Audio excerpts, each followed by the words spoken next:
Cerita horor Bis Hantu Sumber Kencana. Bus ini memang cukup terkenal di kalangan masyarakat Jawa Timur dan Jawa Tengah bagian timur.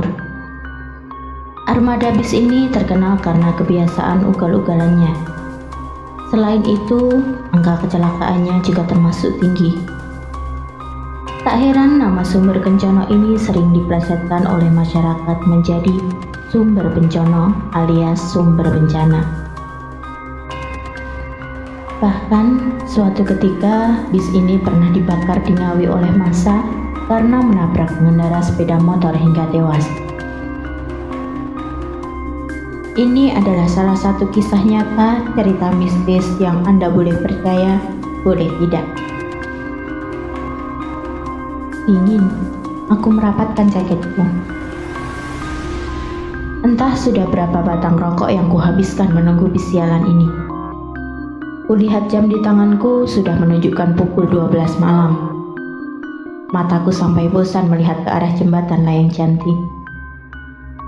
Sudah hampir 2 jam aku menunggu di sini. Tak satu pun bis yang mau berhenti. Sendirian, jadi agak merinding. Campuran antara takut, ada preman kesasar, dan aroma mistis malam Jumat Kliwon yang dikenal orang Jawa sebagai malam keramat. Dari arah barat, kulihat sepeda motor melambat. Nampaknya dia mau menunggu bis juga. Yang dibonceng seorang pemuda gondrong dengan jaket bergambar lambang salah satu perguruan tinggi di Ring Road Utara. Dia turun sambil melepaskan helmnya. Hati-hati!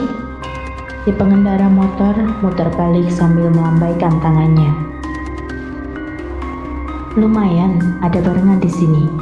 Minimal kalau sampai ada yang mau malang, bisa kabur ke arah berlainan, biar premannya bingung mau ngejar yang mana. Aku males berantem sama orang yang gak mikir masa depan macam preman jalanan. Sedikit trauma juga gara-gara dulu waktu ribut sama preman, mereka seenaknya mengeluarkan pisau. Siapapun yang kena kan pasti berurusan sama polisi. Dia mungkin mikirnya, masuk tahanan tidak masalah, yang penting bisa makan gratis. Mau pulang kemana, Mas? Sapaku mencoba beramah tamah. Sombong sekali Mas satu ini. Berapa kali aku menyapa, tak sekalipun dia menjawab.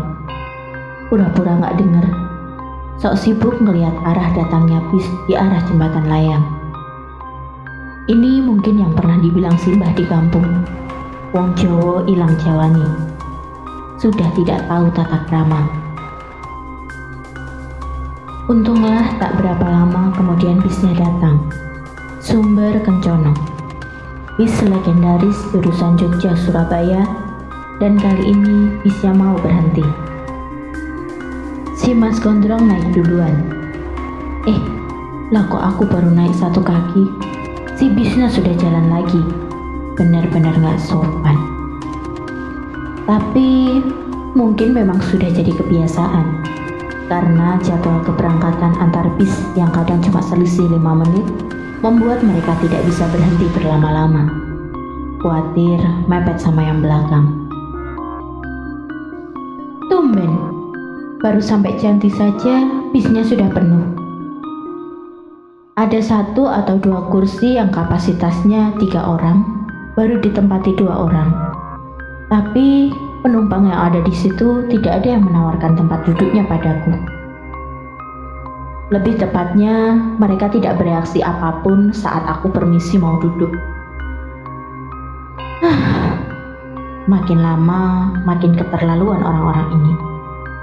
Terbiasa hidup sendiri-sendiri mungkin. Sudah hilang segala macam ramah tamah yang konon dulu pernah jadi salah satu ciri orang sini. Untung ada 3 kursi kosong di bangku paling belakang. Tak perlu permisi. Lega juga bisa naikin kaki. Mungkin bisa sambil merokok untuk mengusir kebosanan. Peduli setan sama orang-orang bakal terganggu atau tidak. Toh mereka disapa nggak nyaut. Harusnya diganggu juga nggak protes. Sekarang yang penting merem dulu. Kompensasi dari berdiri hampir 2 jam waktu nunggu bis tadi. Bis sudah melaju sampai daerah Kalasan. Biasanya di sini kondektur sudah narik bayaran dari semua penumpang. Tapi heran, dari tadi tidak ada yang meminta uang kepadaku. Terserahlah, kalau nanti tidak bayar, ya sudah. Tunggu dulu. Sunyi waktu naik bis di malam hari sudah biasa. Tapi sepertinya yang sekarang ini terlalu sunyi. Mungkin ada 1-2 celoteh pelan terdengar. Tapi kenapa dari tadi ekspresi orang-orang ini terlalu datar? Lebih tepatnya, tidak ada ekspresi yang tergambar di wajah. Bahkan orang di sebelahku pun seperti tidak merasakan kehadiranku. Aku jadi sedikit merinding. Dulu kakakku pernah bilang, kalau malam jangan menunggu bis dari Janti. Lebih baik dari terminal saja, karena konon ada bis hantu yang suka ngambil penumpang di situ. Bis hantu? Iya, bis hantu. Selentingan kabar mengatakan bis ini mengalami kecelakaan parah dan semua penumpangnya tewas. Waktu kita naik, semua penumpangnya berwajah pucat dan tidak menghiraukan kehadiran kita. Konon, kalau naik bis itu dari Jogja, bisa sampai ke Surabaya dalam waktu nggak sampai 3 jam. Tapi kalau lagi gak beruntung, bisa juga nggak sampai Surabaya. Kita malah dibawa ke alam antah berantah. Lebih celaka lagi, katanya bis hantu itu sumber Kencono, yang memang terkenal suka kebut-kebutan. Mas, sampean mau turun mana? Aku mencoba menyapa penumpang di sebelahku, sekaligus mengusir rasa penasaran. Dia tidak menjawab, lebih tepatnya tidak berekspresi. Ini mulai menakutkan. Ku coba menepuk bahunya agar dia menanggapi sapaanku. Ah, sial. Tanganku menembus bahunya. Dia tidak nyata. Dia bukan manusia. Pak kiri pak. Saya turun di sini. Teriakku panik. Tapi mereka tetap dingin tanpa ekspresi. Sialan. Mungkinkah aku akan terbawa ke alam gaib seperti yang orang-orang pernah ceritakan? Bulu kuduku merinding, badanku terasa dingin. Tapi percuma panik sekarang. Aku mencoba mengingat doa-doa yang diajarkan Simbah dulu. Ah sial, aku lupa semuanya. Hampir tanpa sadar, aku meraih sebatang rokok. Kunyalakan perlahan dan kuhisap dalam-dalam untuk mengusir tegang. Waduh Cak, kok bisnya bau kemenyan tah? Penumpang di sebelahku mendadak menutup hidung, menatap lurus seakan menembusku dan bertanya pada kena yang berdiri di pintu belakang.